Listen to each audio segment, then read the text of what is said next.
કોંગ્રેસે સત્તાવાર જાહેરાત કરી છે જેમાં અમિત ચાવડા પ્રદેશ પ્રમુખ છે, જે અમિત ચાવડાને ફરી એકવાર પ્રદેશ અધ્યક્ષ પદ આપવામાં આવ્યું છે. અમિતભાઈ ચાવડાની છાપ બિલકુલ સ્વચ્છ છે. 27% અનામતની ઓબીસી અનામત આપવાની ઝુંબેશ અગર કોઈએ ચલાવી હોય તો ઈ ચલાવી હતી અમિતભાઈ ચાવડાએ. એટલે કોંગ્રેસ એની રણનીતિ પ્રમાણે ઠીક છે. હાલો,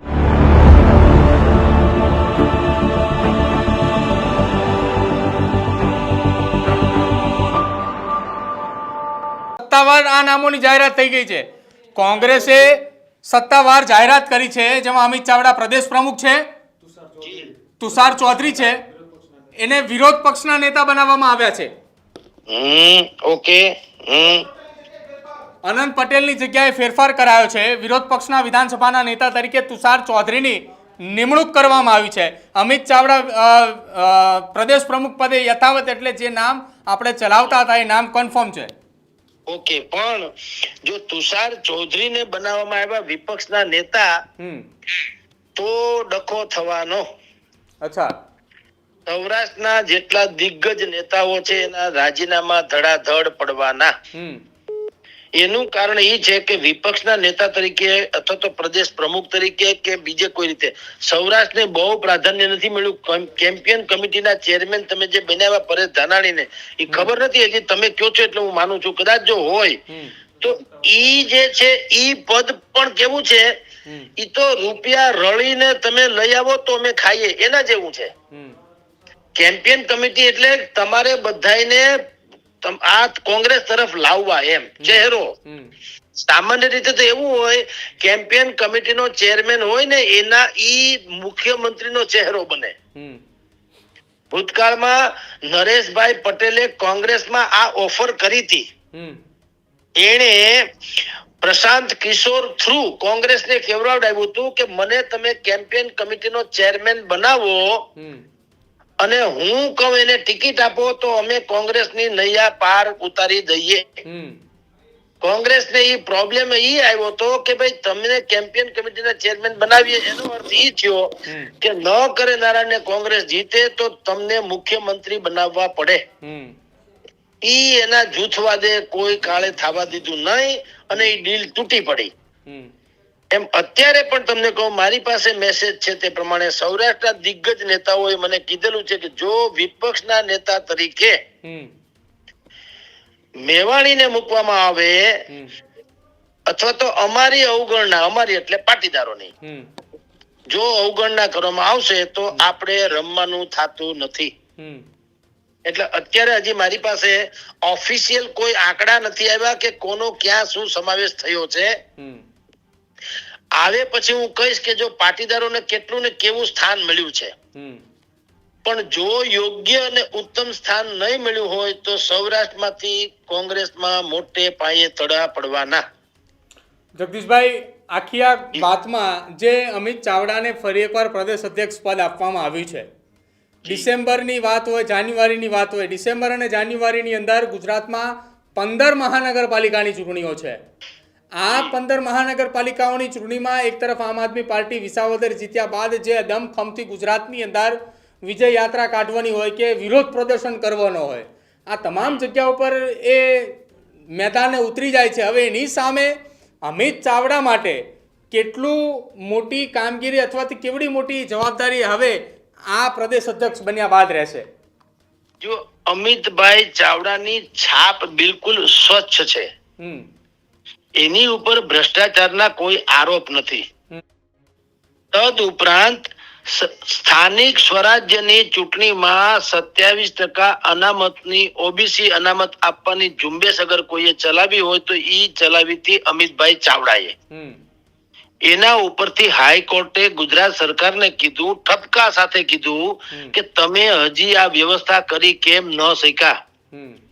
સરકારે બાનું કાઢ્યું, અનેક પ્રકારના બાના કાઢ્યા વિધાનસભાની ચૂંટણીથી માંડીને એમને, અને હવે એને 27% અનામત રાખવી પડી. તો એનો યશ એ અમિત ચાવડા 100% લઈ શકે.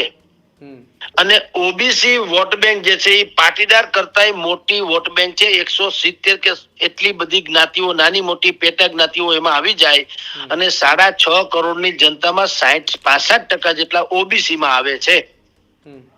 એટલે કોંગ્રેસ એની રણનીતિ પ્રમાણે ઠીક છે, હાલો. પણ ખામી જો તમે જે કીધું ને પડકાર શું છે, પડકાર એ છે કે અમિત ભાઈ જે ચાવડા છે એ સારા ઓરેટર નથી. બહુ મોટો ડ્રોબેક છે. સારા ઓરેટર એટલે કે લોકોને સંમોહિત કરી શકે અને તમારી તરફ આકર્ષી શકે એવી ભાષા શૈલી લાવણ્ય વાળી હોવી જોઈએ. એ નથી, નંબર 1. નંબર 2, એમાં બાકીનો જૂથવાદની વાતો તો છે, એ તો છે જ. સૌરાષ્ટ્રમાંથી જેને એને કોઈને જો બાદબાકી કરશે તો અમિત ચાવડાને સૌથી મોટો પડકાર સૌરાષ્ટ્રમાંથી કોંગ્રેસમાંથી જ મળવાનો. એટલે આમ 2-3 ડ્રોબેક તો છે. અને મનપાની તમે કીધું 9 નવી અને 6 જૂની થઈને જે 14-15 મનપાની ચૂંટણી નવેમ્બર ડિસેમ્બરમાં આવવાની છે, એ ચૂંટણીમાં કોંગ્રેસને બાકીનું છે આમ આદમી પાર્ટી, ઈ મોટો પડકાર થવાનો. ને એની પાસે શું છે, બિલકુલ સાફ છબી વાળા ટેકનોક્રેટ્સ, નોલેજેબલ, શિક્ષિત, યુવાન, વિઝનરી કલાકારો અને આવા લોકોની ટોળી ભેગી થવાની, સમજી રાખો. અમિત ચાવડા જો ફ્રેશ ચહેરા ઉતારશે, દાખલા તરીકે જે મેં હમણાં વર્ણન કર્યું તેવા, તો 100% કઈક ફેર પડશે. કારણ કે એન્ટી ઇન્કમ્બન્સી પરાકાષ્ઠા એ છે.